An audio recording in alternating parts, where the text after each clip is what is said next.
অনেক পাখাল বন্ধু এই সমস্যার মধ্যে পড়ে, তার বাজিঘর পাখি ডিম দেয় না। বাজিঘর পাখি ডিম না দেওয়ার অনেক কারণ রয়েছে। আজকে আপনাদের সঙ্গে সেই কারণগুলো নিয়েই বিস্তারিতভাবে আলোচনা করব। ভিডিও শুরু করার আগে আপনাদের কাছে একটি ছোট্ট আবেদন থাকবে, যারা ইতিমধ্যে চ্যানেল সাবস্ক্রাইব করেছেন তাদেরকে ধন্যবাদ জানাই, আর যারা এখনও পর্যন্ত চ্যানেলটিকে সাবস্ক্রাইব করেননি তাদেরকে বলবো অবশ্যই আমার চ্যানেলটিকে সাবস্ক্রাইব করে পাশে থাকা বেল আইকনটি টিপে দিন, যাতে এই ধরনের ইনফরমেটিভ ভিডিও আপলোড হওয়ার সঙ্গে সঙ্গে আপনাদের ফোনে নোটিফিকেশনের মাধ্যমে ভিডিওটি পৌঁছে যায়। বাজিঘর পাখি ডিম না পাড়ার বেশ কিছু কারণ রয়েছে। এক এক করে আজকে আপনাদের সঙ্গে বাজিঘর পাখি ডিম না পাড়ার কারণগুলি আলোচনা করব।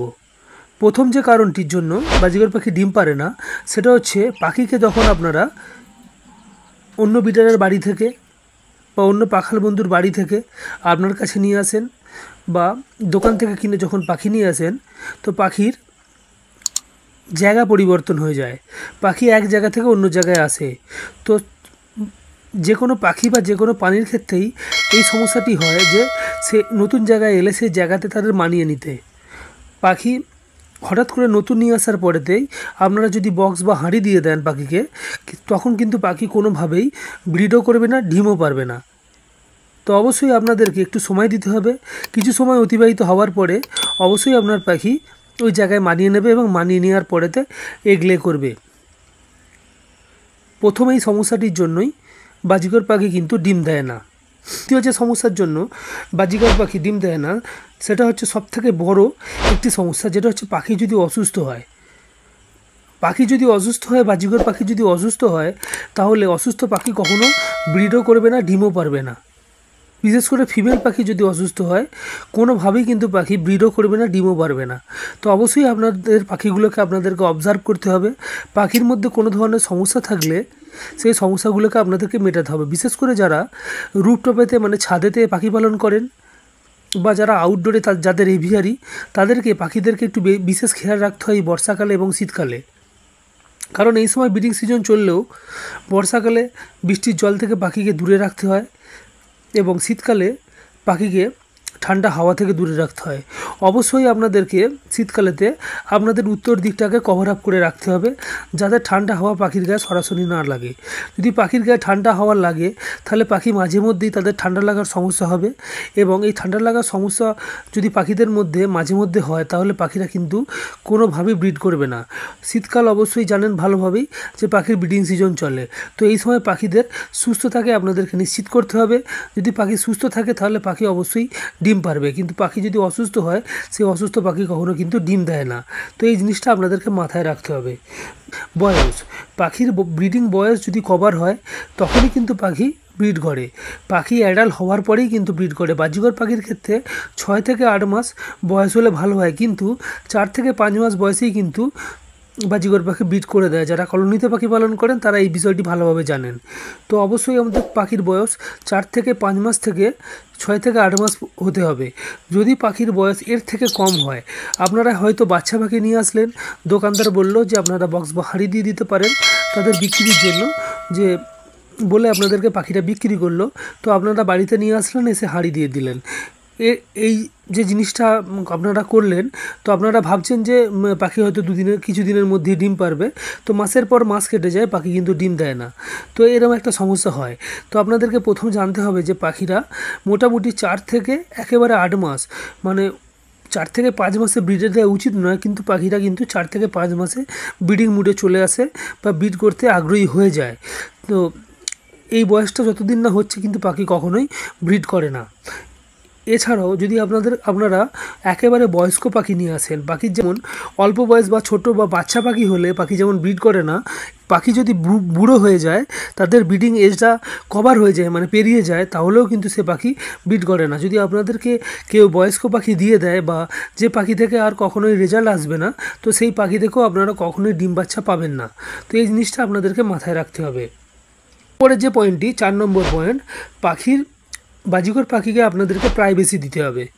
প্রাইভেসি বলতে কি, বারবার মানুষের আনাগোনা, বারবার কোনো জীবজন্তু দ্বারা পাখি যদি ভয় পায়, সেই জিনিসটা আপনাদেরকে বন্ধ করতে হবে। যারা রুপটপে পাখি পালন করেন, তাদের খাঁচার পাশে বাজ পাখি বা কাক এই ধরনের যদি পানি আসে, বা ইঁদুর, টিকটিকি, বা আপনার আউটডোরেতে এভিয়ারি হয়, সেখানে যদি কুকুর বেড়ালের আনাগোনা থাকে, কিন্তু পাখি কিন্তু ভয়ে থাকে। পাখি যদি ভয়ে থাকে, সেই পাখি কখনোই কিন্তু ব্রিডও করবে না, ডিমও পারবে না। তো আপনাদেরকে সেই জায়গাটা ঠিক করতে হবে, বারবার যাতে মানুষের আনাগোনা না হয়, বা আপনাদেরকে খাঁচাটিকে এমন জায়গায় রাখতে হবে যাতে পাখিরা প্রাইভেসিতে থাকে। পাখিদের মধ্যে প্রাইভেসির অভাব হলে কিন্তু পাখি কখনো ব্রিড করে না। 5 নম্বর যে পয়েন্টটি, সেটা হচ্ছে খাবারের প্রাচুর্যতার অভাব।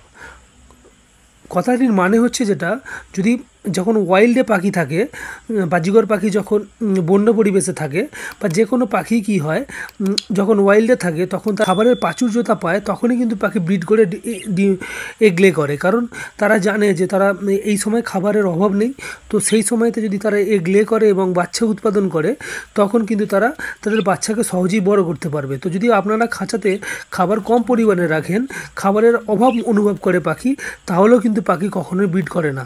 তো অবশ্যই আপনারা ব্রিডিং সিজন চলাকালীন পাখিদেরকে খাবারের অভাব রাখলে হবে না। সবসময় পাখিদের খাঁচাতে সিড মিক্স রাখতে হবে, এবং তার সঙ্গে ঘুরিয়ে ফিরিয়ে আপনাদেরকে গ্রিন ফুড এবং সফট ফুড পাখিদেরকে দিতে হবে, তার সঙ্গে এগ ফুড ইনক্লুড করতে হবে, এবং তার সঙ্গে পাখিদের খাঁচাতে আপনাদেরকে ক্যালসিয়াম এবং মিনারেল ব্লক দিয়ে রাখতে হবে। এরপরে যে পয়েন্টটি, সেটা হচ্ছে খাঁচার জায়গা পরিবর্তন। যদি অনেক সময় কি হয়, অনেকে পাখিকে কি করেন, দিনের বেলা বাইরে রাখেন এবং রাত্রির হয়ে গেলে সেই পাখিকে ঘরে তোলেন, এবং সেই পাখি থেকেই তারা ডিম বাচ্চা পেতে চায়। এই জিনিসটা করলে কিন্তু হবে না, বা এই জিনিসটা হবেও না। এই কারণে পাখিদের জায়গাকে যদি আপনারা একটা জায়গায় ফিক্স না করেন, পাখি কখনোই কিন্তু ডিম পারবে না। খাঁচার জায়গাকে বারবার পরিবর্তন করলে পাখিরা কখনো এগলে করে না। এই জিনিসটা আপনাদেরকে মাথায় রাখতে হবে, এবং খাঁচাকে একটা জায়গায় ফিক্সডভাবে রেখে দিতে হবে।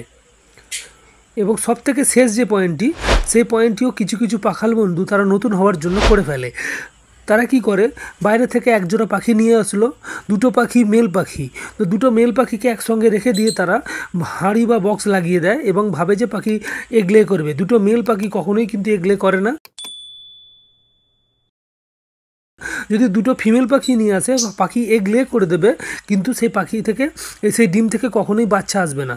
তো অবশ্যই আপনাদেরকে এই কটা জিনিসের উপরে নজর রাখতে হবে, এবং এই কটা ভুল করলে চলবে না। এবং তার সঙ্গে পাখিদেরকে আপনাদেরকে যেমন ভালো খাবার দিতে হবে ব্রিডিং সিজনে, তার সঙ্গে সঙ্গে পাখিদেরকে খুব পুষ্টি এবং গুণগত মানসম্পন্ন খাবার দিতে হবে, যেমন হচ্ছে গ্রিন ফুড, তারপরে সফট ফুড, এগ ফুড, এগুলো দিতে হবে, এবং কিছু কিছু সাপ্লিমেন্ট রয়েছে, সেই সাপ্লিমেন্টগুলো ইউজ করতে হবে। এবং তার সঙ্গে পাখির খাঁচাতে অবশ্যই আপনাদেরকে ক্যাটেল ফিশ বোন এবং মিনারেল ব্লক দিয়ে রাখতে হবে, কারণ পাখিরা এই সময়তে ডিম পাড়ার আগে প্রচুর পরিমাণে এই জিনিসগুলো খায়।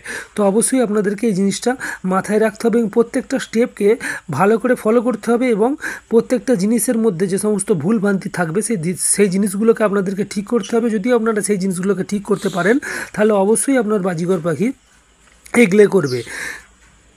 যদি ভিডিও ভালো লাগে অবশ্যই একটি লাইক করবেন। ভিডিওর মধ্যে যদি ইনফরমেশান পান, আপনার কোনো বন্ধু, পাখাল বন্ধু থাকলে তাকে আপনারা এই ভিডিওটি শেয়ার করবেন, যাতে তারাও কিছু জিনিস জানতে পারে।